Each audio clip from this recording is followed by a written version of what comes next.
Charles Raison, a steering committee member for the U.S. Psych Congress, and I'm here today with Dr. Doris Greenberg, who's giving a really fascinating talk on how to help children cope with parental military deployment. So thank you, Dr. Greenberg, for joining us. Thank you. It's always hard, of course, on children when parents leave, but I think it must be especially hard when both parents leave or in the context of a single parent who then gets deployed, and it's often grandma who seems to pick up the slack. Talk to us about that. I think that just from talking to you that it seems like that poses its own special risks and challenges. Just imagine that you're a woman in your retirement and suddenly a family is foisted upon you to take care of while the deployed military person is gone. There were very few supports for these grandparents. They're not as patient. They're not as familiar with child rearing.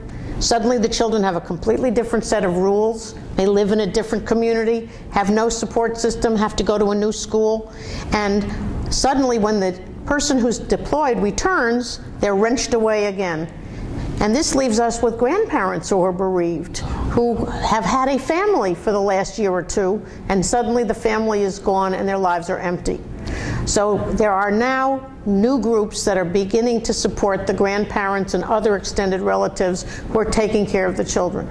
Sometimes these placements just don't work out, and the children are like children in foster care who may get abused in those homes or neglected.